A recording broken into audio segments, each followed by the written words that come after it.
তো hey guys, good morning everyone. তো সকাল সকাল ঘুম থেকে উঠেই দেখলাম যে যেহেতু উইন্টার চলে এসছে, তো আম্মু দেখলাম উইন্টারে কিছু ক্লথ বার করে রেখেছে। তো সেগুলোকে একটু গুছিয়ে ওই ঘরে চলে গেলাম। ওই ঘরে গিয়ে দেখলাম নিশাত আবার একটা নতুন মাছ কিনে নিয়ে এসছে, আর অনেক সুন্দর লাগছিল গাইজ। তো সেটাকে একটু চেক আউট করছিলাম, ব্লু আর রেড উইংস ছিল। তো সেটাকে দেখে তারপরে ব্রাশ নিয়ে ছাদে চলে গেলাম। ব্রাশ করা কমপ্লিট করে এসে পালসটাকে খেয়ে বসে পড়লাম আমার ডেইলি ওয়ার্কে, মানে পড়াশোনা করতে। দেন আমার হোমওয়ার্কগুলোকে কমপ্লিট করে ওই বাড়ি চলে গেছিলাম একটু। ওই বাড়িতে গিয়ে দেখলাম আজকে আবার সাইফান এসছে। তো ওর সঙ্গে একটু খেলা করে উপরে চলে এলাম। উপরে এসে তারপরে চলে গেছিলাম গোসল করতে।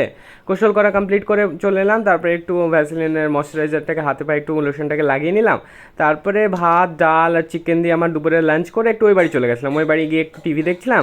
দেন সন্ধ্যাবেলায় চলে গেছিলাম ভাইপোর কাছে। ওখানে গিয়ে আজকে অনেকজন এসেছিলো। আমি ছিলাম, আবির ছিল, জুয়েল ছিল, নাসিব, সুমন। তো সবাই মিলে চিকেন চাউমিন আর অনেক কিছু অর্ডার করেছিলাম। তো সেগুলো এখন খাচ্ছিলাম আর বন্ধুদের মধ্যে এনজয়। তো জানোই কত সুন্দর পার্টি হয়। তো গাইস, সে একটু খাওয়া দাওয়া কমপ্লিট করে শেষ পাতে ছিল মিষ্টি। তো মিষ্টি খেয়ে এখন বাড়ি যেতে থেকে তোমরা ভিডিওর জন্য